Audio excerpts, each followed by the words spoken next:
wabarakatuh. Hai teman-teman, perkenalkan nama saya Yuli Kusumaningrum dari kelas A223, NPM saya 23144600051. Saya dari Program Studi Pendidikan Sekolah Dasar Universitas PGRI Yogyakarta. Video ini merupakan tugas mata kuliah pendidikan komparatif yang diampu oleh Bapak Taufik Muhtarom PhD. Nah, pada kesempatan ini saya akan memaparkan materi yang sudah kami diskusikan di kelas dengan menggunakan teknik Jigsaw, yaitu dimensi kehidupan masyarakat yang mempengaruhi penyelenggaraan pendidikan serta teori-teori penting pengembangan pendidikan. Nah, yang pertama, pengaruh dimensi sosial terhadap pendidikan. Dimensi sosial memiliki peran yang sangat signifikan dalam menentukan arah dan kualitas pendidikan di suatu masyarakat. Nah, hal ini berkaitan dengan norma, budaya, adat istiadat, dan struktur sosial yang berlaku. Misalnya, dalam masyarakat yang menjunjung tinggi nilai pendidikan, anak-anak didorong untuk terus belajar dan melanjutkan pendidikan ke jenjang yang lebih tinggi. Atau sebaliknya, pada masyarakat yang belum menyadari pentingnya pendidikan, mungkin angka putus sekolah dan merendahnya partisipasi belajar cenderung tinggi.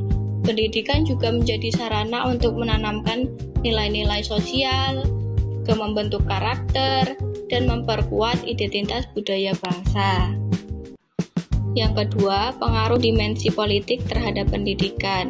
Nah, dimensi politik erat kaitannya dengan kebijakan dan regulasi yang dibuat oleh pemerintah.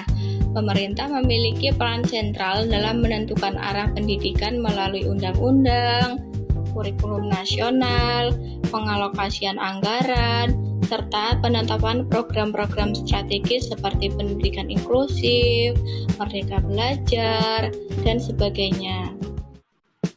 Perubahan kepemimpinan dalam pemerintah seringkali diikuti oleh perubahan kebijakan pendidikan. Oleh karena itu, stabilitas politik sangat mempengaruhi kesinambungan dan efektivitas sistem pendidikan di suatu negara. Contohnya, kalau pemerintah membuat aturan supaya semua anak bisa sekolah sampai SMA tanpa biaya, mungkin lebih banyak anak yang bisa bersekolah. Nah, tetapi kalau aturan itu sering berubah-ubah, misalnya pendidikan sekolah tanpa tiba-tiba naik, maka anak-anak bisa jadi malas atau tidak bisa melanjutkan sekolah.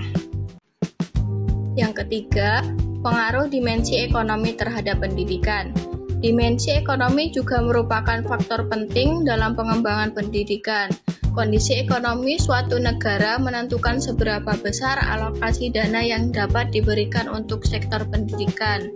Negara dengan perekonomian kuat umumnya memiliki infrastruktur pendidikan yang memadai, gaji guru yang layak, dan akses pendidikan yang merata. Di tingkat individu, kondisi ekonomi keluarga sangat mempengaruhi partisipasi belajar anak. Keluarga dengan pendapatan rendah mungkin kesulitan membiayai anak-anak mereka, sehingga menyebabkan terjadinya kesenjangan dalam akses pendidikan. Nah, contohnya kalau keluarga punya uang cukup, nah mungkin mereka itu bisa beli buku dan alat tulis lengkap untuk anaknya. Tetapi jika keluarga sedang merasa kesulitan uang, maka anaknya mungkin tidak bisa beli buku atau bahkan harus membantu orang tua kerja sehingga mereka tidak bisa sekolah dengan baik. Nah, selanjutnya ada materi teori-teori yang mengiringi perkembangan pendidikan. Nah, selanjutnya ada materi teori-teori yang mengiringi perkembangan pendidikan. Yang pertama, teori sumber daya manusia. Nah, teori ini menekankan bahwa pendidikan merupakan investasi jangka panjang untuk meningkatkan kualitas sumber daya manusia. Pendidikan yang baik itu menghasilkan individu yang cakap, produktif, dan berdaya saing tinggi di dunia kerja. Hal ini pada akhirnya akan berdampak pada pertumbuhan ekonomi dan kesejahteraan bangsa. Seperti contohnya, sekolah atau tempat-tempat kursus yang mengajarkan keterampilan komputer, supaya kedepannya anak-anak itu bisa bekerja di kantor atau membuka usaha sendiri. Yang kedua, teori modernisasi. Nah, menurut teori ini, pendidikan itu dipandang sebagai pendorong utama perubahan sosial dan kemajuan peradaban. Nah, pendidikan membantu masyarakat agar lebih terbuka terhadap teknologi, rasional dalam berpikir, dan kritis dalam menilai informasi. Pendidikan juga berperan penting dalam proses modernisasi suatu negara, baik dari segi budaya, struktur sosial, maupun sistem pendidikan pemerintahan. Nah, yang ketiga, teori struktural fungsional.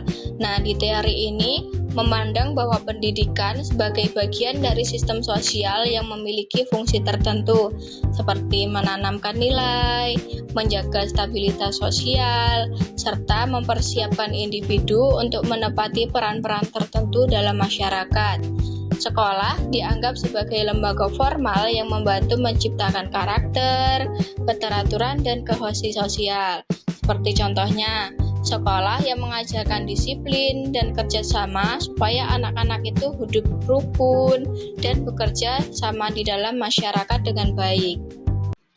Yang keempat, teori mobilitas sosial.